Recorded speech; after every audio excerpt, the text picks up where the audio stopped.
Michigan in the national spotlight. Dearborn, home to the largest Arab and Muslim American population in the U.S. For Arabs, Muslims, and our Jewish families in Metro Detroit, it's been a tough time with so many of their loved ones overseas caught in the crossfire of a widening war in the Middle East. We have updates on the conflict coming up. But first, let's send it over to 7 News Detroit reporter Tara Braddock in Dearborn. Former President Donald Trump's visit to Dearborn makes him the first 2024 candidate to come to the city, a city which is largely Arab and Muslim. I think he's trying to gain the support of a very important class of individuals. Those are the Arab and Muslim community.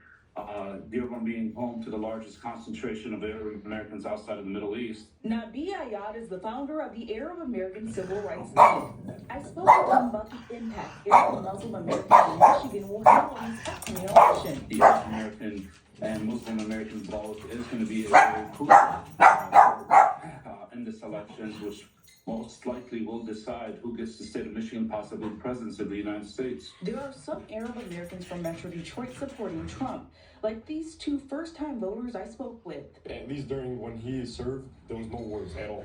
And he at least tried to stop the wars that were happening. So if he comes back, maybe he can stop the war too. Stopping the war in Gaza has been a sticking point for Arab and Muslim voters in Michigan.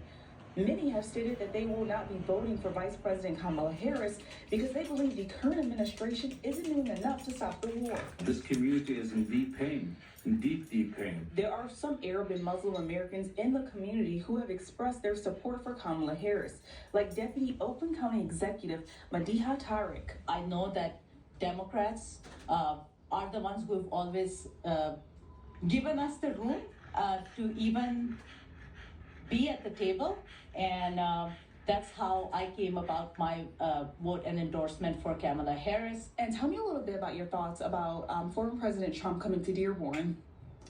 I think he's taking an opportunity out of the grief and anger and vulnerability that this community has faced at the helm of the wars. Meanwhile, Nabi Ayad says many voters in the Arab and Muslim community have given their support to third-party candidate Jill Stein. I think what Jill Stein demonstrates to people is what can be, what could be, to send a loud message that you possibly would have received these votes had you not, had you listened to this community. Reporting in Dearborn, Tara Braddock, 7 News Detroit.